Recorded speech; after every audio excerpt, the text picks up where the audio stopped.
campaña electoral. Muchas gracias al presidente nacional del partido y próximo presidente del Gobierno, Mariano Rajoy. Gracias. Gracias, Mariano, por estar aquí. Gracias por hacer el esfuerzo de venir hasta Santiago. Galicia, queridos amigos, iniciou unha peregrinaxe. Iniciou unha peregrinaxe de cambio fai 2 anos.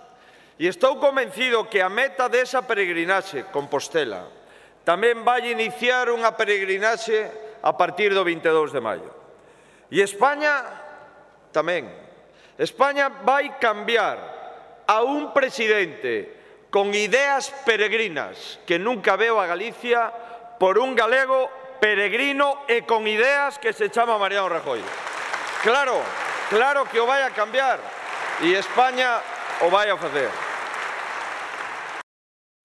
Hai 2 anos deixamos atrás en Galicia unha ruta equivocada que nos levou, sin duda, a peor crise económica que recordamos. E dentro de 2 semanas, como recordaba Xerardo, podemos reafirmarnos nese novo camiño polo que Galicia leva discurrindo os últimos 2 anos. É o camiño da recuperación. É o camiño da recuperación a través de políticas útiles e non de bipartitos de doble gasto. É o camiño da recuperación a través dunha xestión municipal pensada nos cidadáns e non pensada nos intereses de cada partido. É o camiño da recuperación dende a ilusión e non a través de proxectos gastados que desgastan os concellos que os impulsan.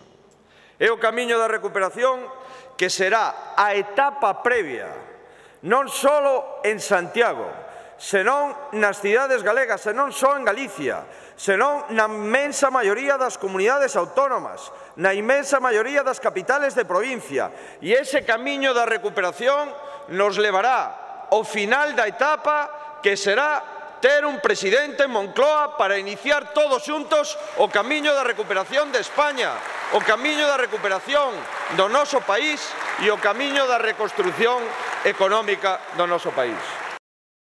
Non creemos que reducirán os gastos superfluos aqueles que os teñen multiplicado nos bipartitos.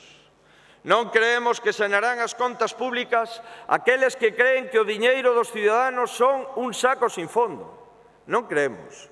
Non creemos que apoiarán os emprendedores e os traballadores aqueles que fixeron unha reforma laboral que non beneficiou a un traballador nin beneficiou a unha sola empresa.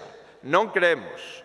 Non creemos que cooperarán para facer unha Galicia máis forte, unha España máis forte aqueles que dividen, aqueles que son incapaces de manter o mismo mensaxe xa non en distintas partes de España, senón na mesma parte de España. E é que aquí, sin abandonar a autopista do Atlántico, que nace en Ferrol, pasa por Coruña, sigue por Santiago, sigue por Pontevedra e remata en Vigo, cada cousa que se lle pregunte aos socialistas teñen unha resposta distinta para os aeroportos, unha resposta distinta para a universidade e unha resposta distinta para a cidade da cultura. Cada cousa, unha resposta distinta, un programa distinto e un candidato distinto. Distinto. Por eso... Muchas gracias. Muchas gracias. Sesiones en el Palacio de Gelmírez, porque entonces no teníamos ningún local y entonces el arzobispado se portó muy bien